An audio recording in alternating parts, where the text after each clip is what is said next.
5, the Ohio EPA and Otterbein University have a plan to clean up about 40 acres of contaminated land in Westerville. The site is where the Kilgore Company used to make explosives on Spring Road in Delaware County, just west of Hoover Reservoir.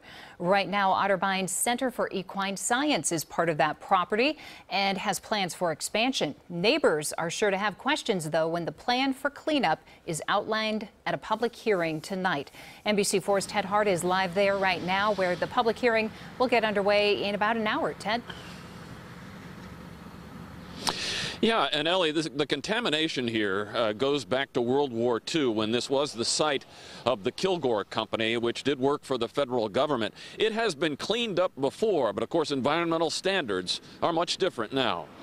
The property was a gift to Otterbein in the early 1960s, 110 acres, the former site of a company that produced flares and other explosive materials for the military.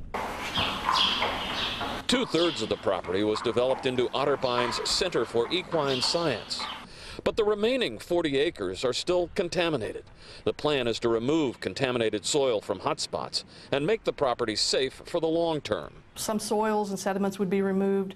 It would also include a deed restriction that would restrict use of the property in the future to recreational, commercial type of activities, basically non-residential. The contaminants are mostly inorganic. Arsenic, strontium, cadmium, they're various metals. Al Quagliati says the site has actually undergone a number of cleanups over the years, adding that it does not pose a health risk to neighbors. We've never found a risk to the neighbors or anything going off the site.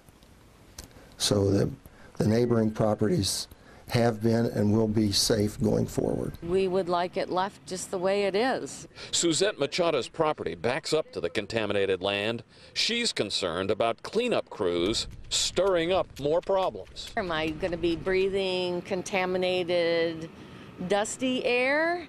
I'm going to be sitting out on my deck. You're going to be cleaning it with hazmat suits. And what protects me? So those are the kind of questions that the EPA may face during the public hearing tonight, which begins at 6 o'clock. And this really is just the beginning of a process that could take 2 or 3 years, really, before any digging actually takes place.